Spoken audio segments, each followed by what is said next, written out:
Emotions ये एक ऐसी चीज़ है जो हमेशा हमको कंट्रोल करती है, हमारे साथ गेम्स खेलती है, बट कोई भी उन्हें या फिर इस इमोशंस को कंट्रोल नहीं कर पाता।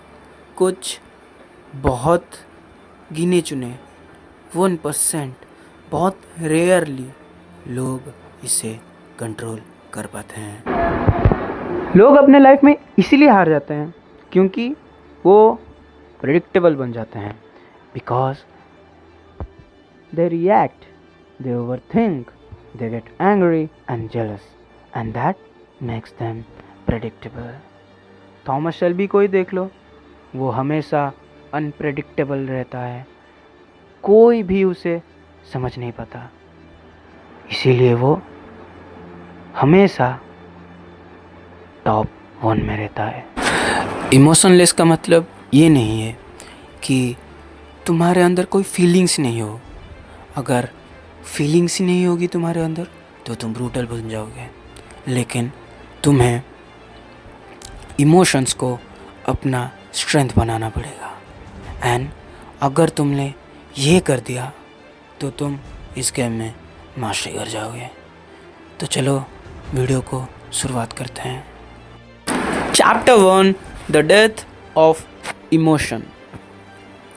ज़िंदगी में जो पहला झूठ तुमने सुना था वो है emotion is your strength, but the reality is ये तुम्हारी सबसे बड़ी वीकनेस है। तुम जिससे प्यार करते हो लोग उसे कंट्रोल करते हैं। जो तुम केयर समझते हो वो एक ट्रैप है तुम्हारे माइंड को सॉफ्ट करने के लिए। तो क्या होता है जब तुम रिएक्ट करते हो? जब तुम्हें कोई बात चुभती है तो तुम उसे रिएक्ट करते हो और तुम उसे ओवरथिंक करते हो, और तभी तुम अपना कंट्रोल खो बैठते हो। इमोशंस तुम्हारा सब कुछ छीन लेती है, वो भी बिना बताए। समझ लो इमोशंस एक साइलेंट किलर है और तुम अपने ही दर्द के गुलाम बन जाते हो। एक ऐसा मोमेंट होता है जिस मोमेंट में तुम सोचते हो कि अब कोई फीलिंग नहीं, अब कोई प्यार नहीं, अब कोई केयर नहीं, बस खुद के ऊपर कंट्रोल रखूँगा, सेल्फ कंट्रोल रखूँगा, और उसे ही कहते हैं द डेथ ऑफ इमोशन। उसी टाइम में तुम्हारा रीबर्थ होता है, तुम्हारा रीजनरेशन होता है, एक नया वर्जन का रीबर्थ, जहाँ पर तुम रिएक्शन से नहीं साइलेंस से सबसे अलग बनते हो। जब तुम इस स्टेज में आ जाओगे ना तो दुनिया से तुम नहीं डरोगे, दुनिया तुमसे डरेगी। तुम अनप्रेडिक्टेबल बन जाओगे, तुम इमोशन लेस बन जाओगे।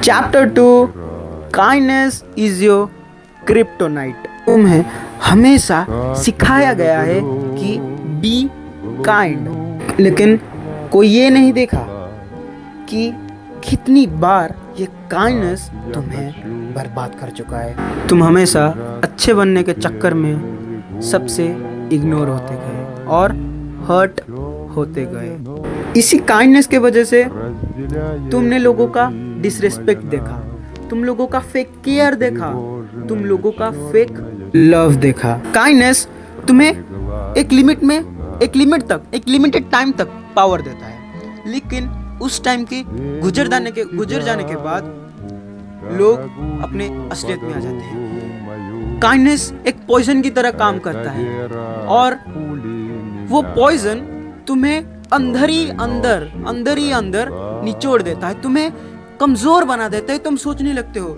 कि लोग मेरे से इतना हैरेसमेंटली क्यों बिहेव कर रहे हैं, लोग मुझे ऐसा क्यों बोल रहे हैं, मैं क्यों पैदा हुआ हूँ, मैं क्या हूँ। तुम खुद पर ही डाउट करने लगोगे, तुम्हारा सेल्फ कॉन्फिडेंस बिल्कुल चूर चूर हो जाएगा और तुम गिल्ट में ही हारते जाओगे। लोग आएंगे और तुम्हारा फायदा उठा लेंगे। इसीलिए मैंने ये पॉइंट रखा कि काइंडनेस इज क्रिप्टोनाइट।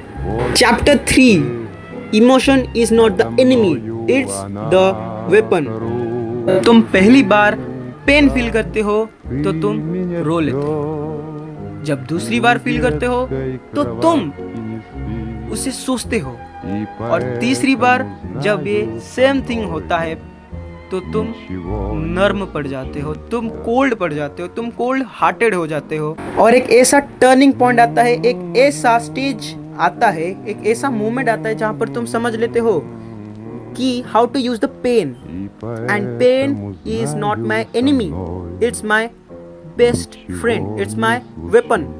इमोशन अब तुम्हारा फ्रेंड बन चुका है, अब तुम्हारा फ्यूल बन चुका है। अगर तुम इमोशन को कंट्रोल कर लोगे तो तुम पूरे गेम को ही कंट्रोल कर लोगे। ये दुनिया सिर्फ दो लोगों से डरती है, पहले जो कुछ फील नहीं करते, और दूसरा जो सब कुछ फील करके भी रिएक्ट नहीं करते।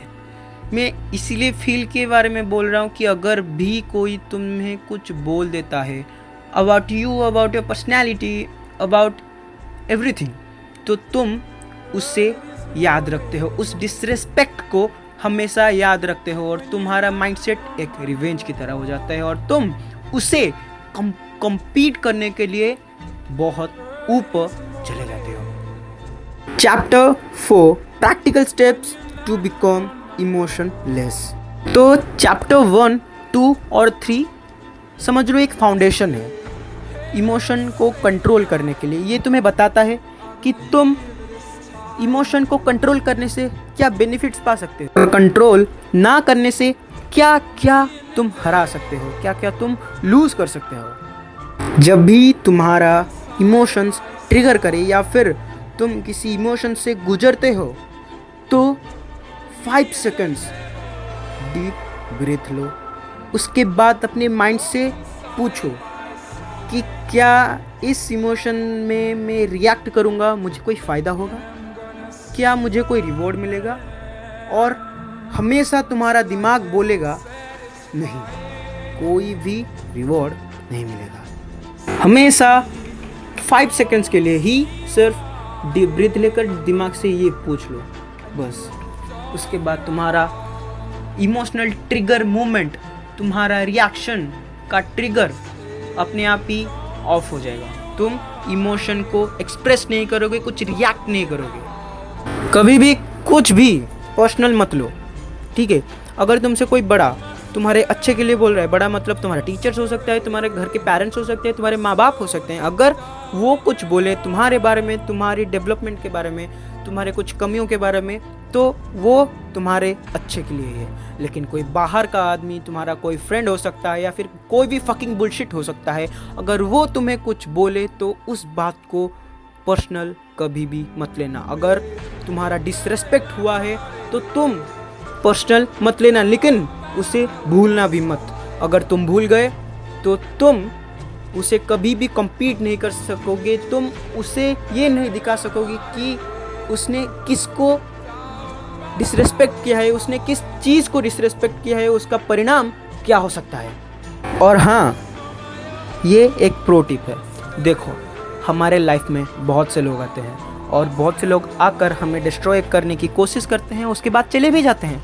लेकिन तुम ये बात अभी से अपने दिमाग में डाल लो, अगर कोई व्यक्ति तुम्हें अपने गोल के पीछे भागने से नहीं दे रहा है, तुम्हारे लिए एक ऑब्स्टैकल बन रहा है, वो कोई भी हो सकता है, तुम्हारा कोई तुम्हारा गर्लफ्रेंड हो सकता है, कोई कॉलेज का फ्रेंड, स्कूल का फ्रेंड, कोई भी हो सकता है, तो उसे अपने लाइफ से तुरंत ही क्विट कर दो, क्योंकि यही बाद में तुम्हें तकलीफ देंगे, यही बाद में तुम्हें बर्बाद करके छोड़ेंगे।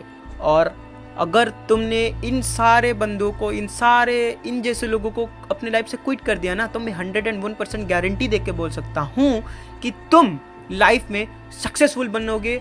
लेकिन उसके लिए मेहनत भी करना पड़ेगा भाई, सिर्फ क्विट करने से कुछ नहीं होगा, मेहनत भी करना पड़ेगा। अगर तुमने ये सब कर लिया ना, तो तुम इमोशनली गेम में मास्टरी तो हासिल कर लोगे और सक्सेसफुल भी बन जाओगे। क्योंकि मैं ये सब कुछ बहुत करीब से फील कर चुका हूँ, बहुत करीब से देख चुका हूँ और सह भी चुका हूँ। तो गाइस, आज के लिए इतना ही, मिलते हैं नेक्स्ट वीडियो के लिए, तब तक के लिए बाय बाय।